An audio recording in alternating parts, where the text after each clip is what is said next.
पिछले एपिसोड में यूहा और काइतो सोल गाइड कंपटीशन के सेकंड राउंड में भी जीत गए थे, लेकिन फिर वहां से आते समय उन्होंने दो प्लेयर को नोटिस किया था जिनको स्पेशली यहाँ पर इनवाइट किया गया था। इसके बाद अगले सीन में हम देखता है कि सभी ग्रुप स्टेज के सेकंड मैच को देखने के लिए एक्साइटेड थे, जो कि टैंक सेक्टर और मिंगू सेक्टर के टीम के बीच में होने वाला था। तब इसके 12 में शुरू कर दोनों टीम इसके लिए रेडी हो जाते हैं और फिर हम देखता है कि वे स्टेज के ऊपर भी आ गए थे, लेकिन मिंगू सेक्टर के प्लेयर को देख सभी काफी परेशान हो गए थे, जबकि वहीं सिया भी कहती है कि वे सभी तो एविल सोल मास्टर हैं, लेकिन फिर भी हम देखता है कि उनको इसके बारे में कोई ज्यादा चिंता नहीं होती। तभी नानान कहती है कि भले ही वे काफी मनहूस लग रहे हैं, लेकिन फिर भी उनके ऊपर एविल सोल मास्टर का कोई ऑरा नहीं है। लेकिन वही हम देखता है कि वांग इनके साथ में फाइट करने के लिए रेडी हो गई थी और कहने लगती है कि चाहे वे कोई भी क्यों ना हो, लेकिन मैं उनको इसमें जरूर हराऊंगी। लेकिन यूहा को पता था कि इनको इतना हल्के में लेना सही नहीं है और इसीलिए वो वांग से भी कहता है कि तुम इसमें केयरफुल रहना। जिसके बाद हम देखता है कि वांग भी इसकी बात मानने के लिए रेडी हो गई थी। वहीं एक मास्टर टियानन से कहने लगता है कि मिंगू सेक्टर के प्लेयर तो काफी इंटरेस्टिंग है और इसीलिए ऐसा लगता है कि वे आपको भी इसको अचीव करने में हेल्प कर सकते हैं। लेकिन हम देखता है कि टियानन अभी इसके बारे में कुछ नहीं बोलता,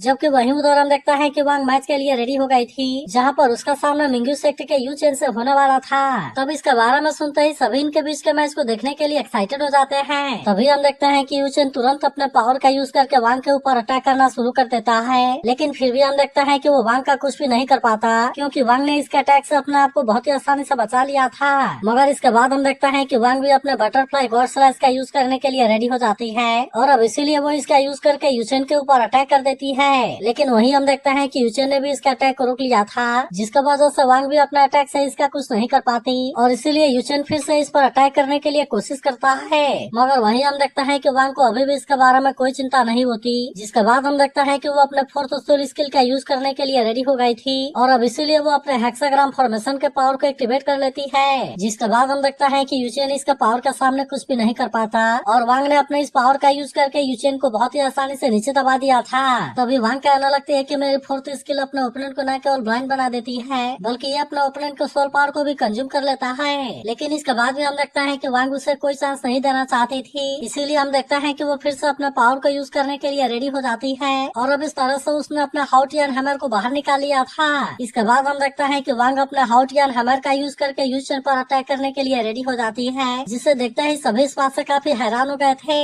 लेकिन वही उधर हम देखता है कि यूचेन की हालत काफी खराब हो गई थी, क्योंकि वो अभी भी इसके हेक्साग्राम फॉर्मेशन के पावर में फंसा हुआ था और इसीलिए ऐसा लग रहा था कि वो इसका पावर के सामने कुछ भी नहीं कर पाएगा। लेकिन इसके बाद हम देखता है कि वांग इसमें कोई देरी नहीं करती और वो तुरंत अपने हाउटियन हैमर का यूज करके इस पर अटैक कर देती है। तब इसे देखो एविल सोल मास्टर भी कहने लगता है कि ये तो हाउटियन हैमर है और अब उसे भी समझ में आ गया था कि वांग के पास में असल में ट्विन मास्टर सोल है। तभी जिंग होंगचन कहता है कि मैंने तो इससे पहले भी देखा है, क्योंकि इसने लास्ट कंपटीशन में अपने हाउटियन हैमर से सभी को हैरान कर दिया था। वहीं अब उधर देखता है कि वांग इस मैच में जीत गई थी, जिसे देखो मास्टर कहता है कि इसके पास में हाउटियन हैमर और ट्विन मार्शल सोल है और इसीलिए वांग इतनी सिंपल नहीं है। लेकिन वही अब हम देखते हैं कि मिंगू सेक्टर की तरफ से एडी फाइट करने के लिए रेडी हो गया था और इसीलिए जेंग इनके बीच के मैच को स्टार्ट कर देता है। जिसके बाद हम देखता है कि वांग भी इसके साथ में फाइट करने के लिए रेडी हो गई थी और इसीलिए वो तुरंत इसके ऊपर अटैक करने के लिए चली जाती है। लेकिन वही हम देखते हैं कि एडी भी इतना आसानी से हार मानने वाला नहीं होता, इसीलिए वो भी अपने आप को इसके सारे अटैक से बचाने लगता है, जिसके वजह से वांग इसका कुछ भी नहीं कर पाती। लेकिन तभी हम देखते हैं कि एडी अपने fourth skill dark bat light का यूज करके अटैक करने के लिए रेडी हो जाता है, जिसके वजह से वांग इसे रोकने के लिए कुछ भी नहीं कर पाती और फिर हम देखते हैं कि वो इसके इस पावर में फंस गई थी। तब इसे देख यूहा कहता है कि एडी तो अपने अल्ट्रासोनिक वेव का यूज करके अपने ओपोनेंट को बहुत ही आसानी से लोकेट कर सकता है, मगर वही हम देखता है कि वांग भी इतना आसानी से हार मानने वाली नहीं होती और इसीलिए वो भी अपने second soul skill butterfly god light का यूज करने के लिए रेडी हो जाती है, जिसका यूज करके उसने डार्क लाइट को वहाँ से हटा दिया था। लेकिन तभी हम देखते हैं कि बहुत सारे बैट इस पर अटैक करने के लिए रेडी हो जाते हैं, जिससे देखिए वह समझ जाता है कि ये तो असल में मेंटल अटैक है और इसीलिए वो वांग से तुरंत बचने के लिए कहता है। मगर तभी हम देखते हैं कि एडी ने अपने फियरफुल श्री का यूज करके इस पर अटैक कर दिया था, जिसके वजह से वांग अभी इसे रोकने के लिए कुछ भी नहीं कर पाती और फिर हम देखता है कि वो इसके वजह से बेहोश हो जाती है। अब इसीलिए हम देखता है कि एडी को इस पर अटैक करने के लिए बहुत अच्छा चांस मिल गया था और इसीलिए वो तुरंत वांग के ऊपर अटैक करना शुरू कर देता है। तब इसे देखिए वह इस बात से काफी परेशान हो गया था, लेकिन आखिरकार वो इसके बारे में कुछ कर भी नहीं सकता था। जिसके बाद हम देखता है कि एडी ने वांग के ब्लड को चूस लिया था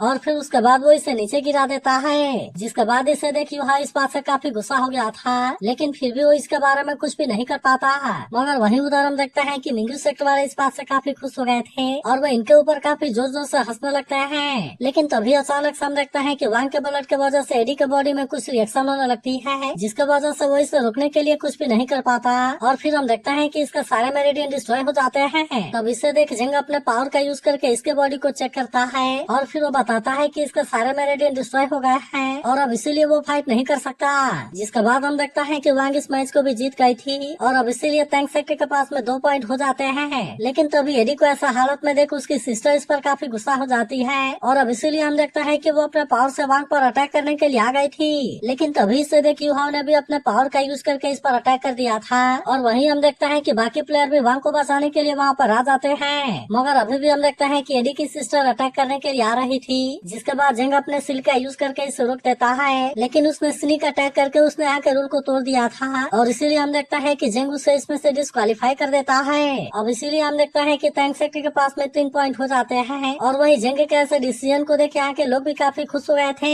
लेकिन वही हम देखता है कि एडी की सिस्टर अभी भी मानने वाली नहीं होती और कहती है कि इसने तो मेरे ब्रदर को मार दिया। तब इस पर जिंग उससे कहता है कि तुम्हारा ब्रदर अभी भी नहीं मरा है, बल्कि केवल उसके मेरिडियन बहुत बुरे तरीके से डैमेज हो गए हैं और अब इसीलिए वो ज्यादा कुछ नहीं कर सकता। लेकिन इसके बाद वो इनसे कहता है कि अगर तुमने फिर से ऐसा कुछ करने का कोशिश किया तो फिर मैं मिंग्यू सेक्टर को इसमें से डिस्क्वालीफाई कर दूंगा। लेकिन इसी के साथ हम देखता है कि वो युहाओ को भी इसके लिए वार्निंग देता है और कहता है कि अगर तुमने भी इसमें इंटरफेयर करने की कोशिश की तो मैं तुम्हें भी इसमें से डिस्क्वालीफाई कर दूंगा। तब ऐसी बात सुनकर युहाओ मुस्कुराते हुए इसके लिए मान जाता है। लेकिन वही जंग कहता है कि असल में इसका रिएक्शन स्पीड मुझसे भी ज्यादा तेज है। वही टियानरेन कहता है कि अभी वाला आउटकम बहुत ही क्लोज था और इसीलिए वो नेशनल मास्टर और जिंग होंगचन से इसके बारे में क्लू को खोजने के लिए कहता है। जिसके बाद हम देखता है कि जिंग होंगचन भी इसके बारे में बताने के लिए रेडी हो गया था और फिर कहता है कि आज से 10,000 साल पहले टैंक सेक्टर पॉइजन और हिडन वेपन के लिए फेमस था, इसीलिए मुझे ऐसा लगता है कि वांग के ब्लड में कोई डेडली पॉइजन है। लेकिन तभी नेशनल मास्टर कहता है कि blood sucking bat master soul के पास में पॉइजन के लिए हाई रेजिस्टेंस होती है, इसीलिए मुझे ऐसा लगता है कि ब्लड में मिला हुआ पॉइजन इसके लिए कुछ भी नहीं कर सकता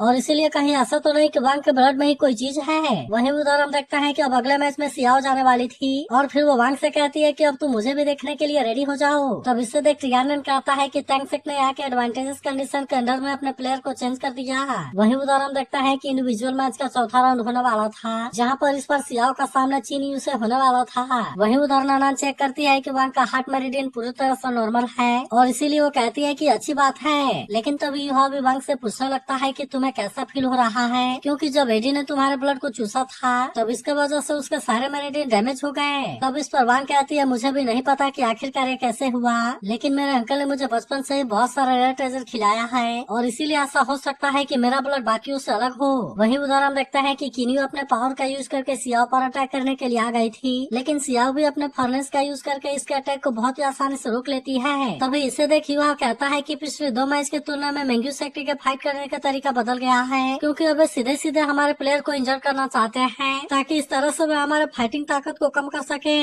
तब इस पर वांग उससे कहती है कि या तो उनके एडवांसमेंट के लिए सही नहीं है, जिसके बाद युहा उसे कहता है लेकिन ये सनमून एकेडमी के लिए बेनिफिशियल है। जिसके बाद हम देखता है कि वांग को भी इसके बारे में समझ आ गया था और फिर वो कहती है कि इसीलिए सनमून ने पार ने टैंक सेक्टर को एक ग्रुप में डाला ताकि इस तरह से वे हमें सफर करा सके। लेकिन वही उधर हम देखता है कि युहाओं को अभी भी इसके बारे में कोई ज्यादा चिंता नहीं होती, इसीलिए वो अपने मेंबर से कहता है कि तुम इसके बारे में ज्यादा चिंता ना करो, क्योंकि मैं चाहता हूँ कि तुम इसके बारे में केवल केयरफुल रहना, क्योंकि कभी कभी ज्यादा चालाकी भी बैक फायर कर जाती है। वही उधर हम देखता है कि किन्यू फिर से सियाओ पर अटैक करने के लिए आती है, लेकिन इसे देख सियाओ भी उसका सामना करने के लिए रेडी हो गई थी और इसीलिए वो अपने फर्नेस का यूज करके तुरंत इस पर अटैक कर देती है। जिसके बाद हम देखता है कि किन्यू इस बार इसके अटैक को रोकने के लिए कुछ भी नहीं कर पाती और इस तरह से सियाओ ने इसे बहुत ही आसानी से हरा दिया था। तब इसे देख युहाओ कहता है कि सियाओ का फाइटिंग स्टाइल तो बहुत ही वायलेंट है और ये असल में पहले से पूरी तरह से बदल गया है। तब इस पर वांग उससे कहती है कि तुमने सही कहा, क्योंकि आखिरकार वो तो एल्डर स्वान के डायरेक्ट डिसाइपल है। इसके बाद हम देखता है कि सियाओ अगले मैच के लिए भी रेडी हो गई थी, जहाँ पर कि उसका सामना सुबिंग से होने वाला था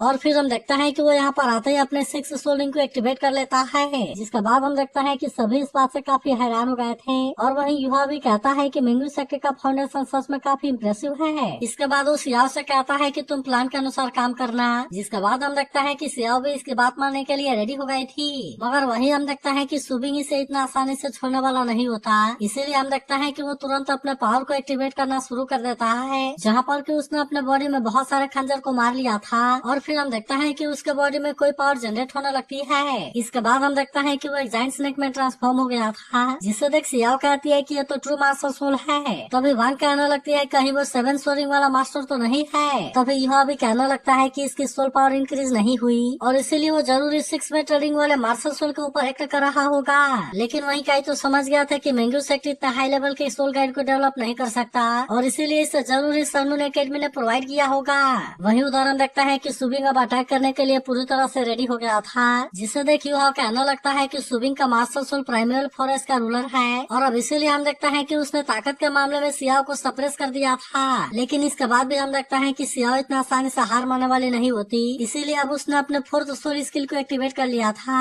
और फिर हम देखता है कि वो इसका यूज करके अटैक करने के लिए रेडी हो जाती है। तब इसे देख वांग कहने लगती है कि सियाओ का 4th सोल रिंग एक एंशिएंट एक्सोटिक बिस्ट फैमिली से आता है, इसीलिए कल्टीवेशन के केवल 3 सेकंड के बाद ओपोनेंट की सोल पावर कम से कम 30% कम हो जाएगी। लेकिन वही हम देखता है कि सुबिंग का मास्टर सोल अपने ट्रू फॉर्म में आया था और अब इसीलिए हम देखता है कि उसकी सोल पावर 50% से कम हो गई होती है। मगर वही हम देखता है कि सुबिंग भी इतना आसानी से हार मानने वाला नहीं होता और फिर वो इसके पावर को रोकते हुए कहता है कि क्या तुम्हारे पास में केवल यही है। लेकिन वही उदाहरण देखता है कि सियाओ भी इतना आसानी से इसके सामने हार मानने वाली नहीं होती, इसीलिए हम देखता है कि वो भी फिर से अपने पावर का यूज करने के लिए रेडी हो गई थी, जहाँ पर कि सुबिंग इस बार इसके अटैक को रोकने के लिए कुछ भी नहीं कर पाता और फिर हम देखता है कि वो अपने पावर से इसके बैरियर को तोड़ देती है। लेकिन इसके बाद हम देखता है कि सियाओ सुबिंग को चिढ़ाती है और फिर हम देखता है कि वो फाइट करने से गिव अप कर देती है। तब इसके बारे में सुनते ही सभी इस बात से काफी हैरान हो जाते हैं। लेकिन तभी वह कहता है कि मेरे टीम ने इंडिविजुअल मैच के लिए गिव अप कर दिया है और फिर वो रेफरी से कहता है कि हम सीधे टीम बैटल के लिए जाना चाहते हैं। जिसके बाद हम देखता है कि रेफरी ने भी इसके बारे में अनाउंस कर दिया था और अब इसीलिए हम देखता है कि इसमें मैंग्यू सेक्टर के पास में 7 पॉइंट हो गए थे और फिर वो कहता है कि दोनों टीम बैटल के लिए रेडी हो जाओ। तभी नेशनल मास्टर कहता है कि युवाओं की टीम ने भले ही इंडिविजुअल मैच के लिए गिव अप कर दिया,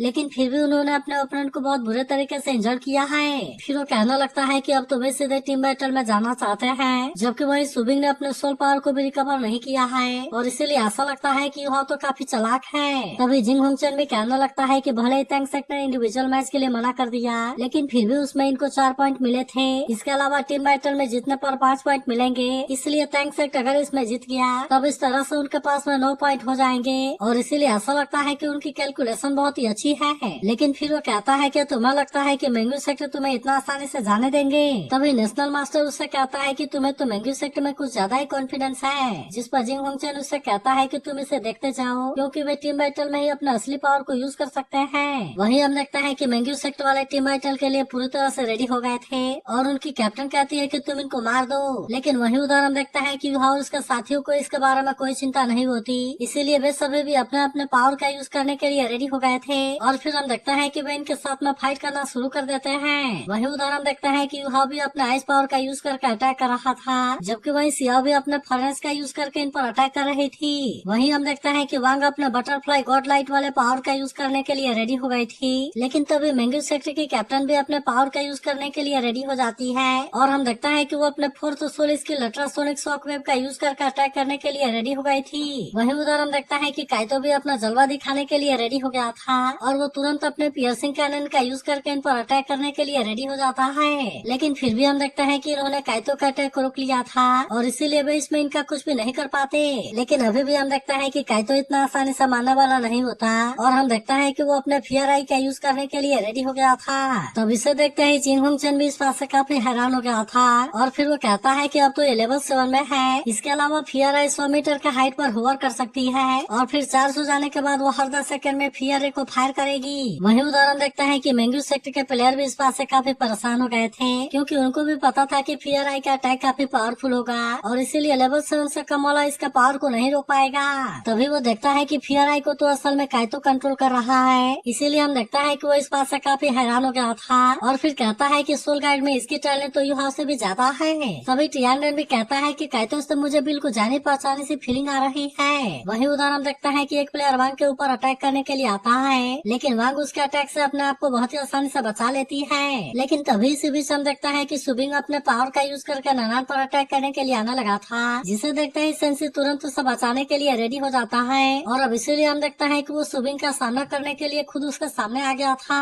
तभी हम देखता है कि कैप्टन अपने पावर का यूज करके वांग पर अटैक करने के लिए रेडी हो गई थी, लेकिन तभी सियाओ भी अपने फर्नेस का यूज करके आकर इसके अटैक को रोक लेती है। तभी इसी बीच हम देखते हैं कि एक प्लेयर वांग के ऊपर अटैक करने के लिए आ गया था, जहाँ पर कि वो अपने पावर का यूज करके इस पर अटैक करने के लिए रेडी हो जाता है। लेकिन तभी हम देखते हैं कि वांग फिर से अपने हेक्साग्राम फॉर्मेशन के पावर का यूज करने के लिए रेडी हो जाती है, जिसका वजह से वो प्लेयर इसके पावर के सामने कुछ भी नहीं कर पाता और फिर हम देखते हैं कि वो इसमें फंस गया था। तभी अचानक से हम देखते हैं कि काइतो ने अपने फियर आई वाले पावर का यूज करके यूचेन पर अटैक कर दिया था, जहाँ पर कि यूचेन इसके पावर को रोकने के लिए कुछ भी नहीं कर पाता। इसीलिए हम देखते हैं कि जेंग ने आकर इसे बचा लिया था और फिर उसे बैटल से आउट कर देता है। तभी इसी बीच हम देखते हैं कि सुबिंग अपने पावर का यूज करके ननान पर अटैक करने के लिए आता है, लेकिन इसे देख सेंसी ने अपने पावर का यूज करके तुरंत उसे बचा लिया था। तभी इसी बीच हम देखते हैं कि सियाओ भी इसकी हेल्प करने के लिए यहाँ पर आ गई थी, जिसके बाद हम देखते हैं कि मेंग्यू सेक्ट वाला इनका सामना करने के लिए कुछ भी नहीं कर पाते और वे इसमें इनको बहुत ही आसानी से हराना लगता है। लेकिन तभी कैप्टन को पता चलता है कि युहा असल में इनको कमांड कर रहा है और अब इसीलिए हम देखते हैं कि वो इस पर अटैक करने के लिए रेडी हो जाती है। लेकिन अब इसके वजह से हम देखते हैं कि युहा को बहुत अच्छा चांस मिल गया था, इसीलिए वो अपने सभी प्लेयर से कहता है कि तुम एक्शन लेना शुरू कर दो। जिसके बाद हम देखते हैं कि वे सभी भी इसके बात मानने के लिए रेडी हो गए थे और वे तुरंत अपने अपने पावर का यूज करके अटैक करना शुरू कर देते